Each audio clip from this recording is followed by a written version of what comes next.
Imagine if you had a $200 million a year entrepreneur as your personal business coach in 2026. We're talking about someone who's built multiple successful companies and understands attention better than almost anyone alive. Someone who's been right about social media shifts over and over again. That person is Gary Vaynerchuk, founder of VaynerX, VaynerMedia, and one of the most influential business minds over the last decade. I mean, if you've been living under a rock, look him up. He fits the bill. Now, as much as I'd love to believe that Gary has nothing better to do than to coach me personally, that day isn't coming anytime soon. So instead, I studied dozens of hours of Gary V's content, fed it into a smart AI, and asked it to think like Gary. Then I gave it one specific goal. How would you build a six-figure, one-person e-commerce AI business in 90 days? Now, what came back actually pleasantly shocked me, and if you're serious about building something real this year, you'll want to hear this all the way through. And before I reveal the tea, if you like no fluff breakdowns like this, be sure to hit like so YouTube shows this to the right people, and subscribe if you're serious about e-commerce, AI, and leverage. So let's start from day one. The first mistake people make with AI businesses is starting with the tool. Now, Gary's thinking flips that completely. You don't start with AI, you start with pain. More specifically, a pain that you understand better than anyone else. In your case, this could be something along the lines of Shopify sellers that are stuck under 50K revenue a month, TikTok shop affiliates that are burning out on content, e-commerce brands losing money on ads, store owners drowning in manual tasks. Scratch your own itch. Let me explain. You need to articulate your customer's problem better than they can themselves, because generic AI can't replicate lived experience. Then comes the AI angle. But this is important. You're not building an AI. You're building an AI-enabled outcome. For example, this could be an AI audit that diagnoses conversion leaks, an automated onboarding for e-commerce customers, a funnel critic bot for Shopify stores, or even an AI system that turns data into actions. The key thing to remember here at this stage of this research is AI stays in the background. The outcome is what people will pay money for. And instead of building a massive platform, Gary's approach for a solo operator is pretty simple. Low overhead, high leverage, and recurring revenue. All of which sets us up nicely for phase two, which is where the money really gets made. Let's talk about it. Okay, so here's what most people don't want to hear. Low ticket offers are dangerous for solo entrepreneurs. High ticket offers are safer. Hear me out, let me explain. Let's do some maths. If you charge $3,000 a month, you only need 34 clients to hit $100,000. That's not viral success, that's focus. Gary would call this a grand slam offer. Not more features, more certainty. So your role here is to increase the likelihood of success for your clients while reducing their effort and confusion. So in practice, this means things like live implementation calls, real-time audits, direct access, clear playbooks. Then comes the hook. Your lead magnet should reveal a problem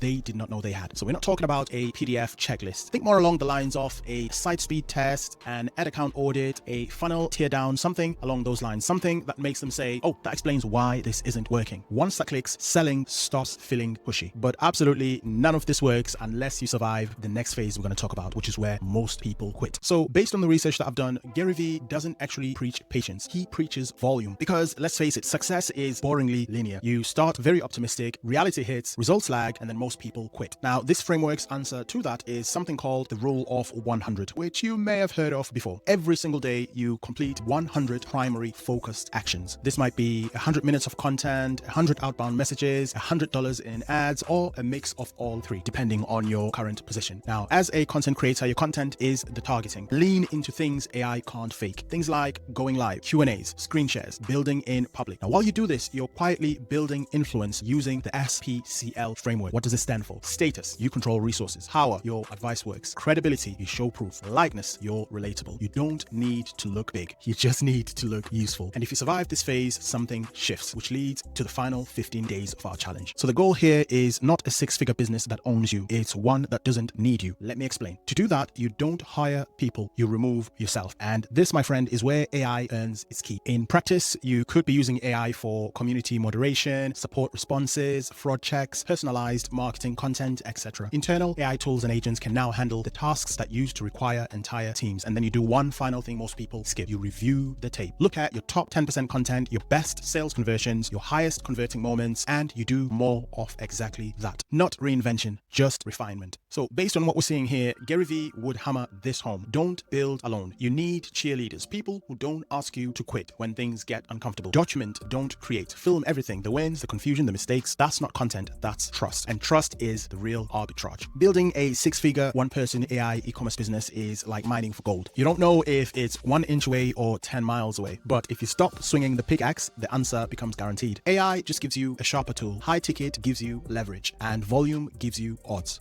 So the real question is, taking into account everything that we've discussed so far, are you willing to keep swinging long enough to find out, or quit when it gets hard, just like everyone else?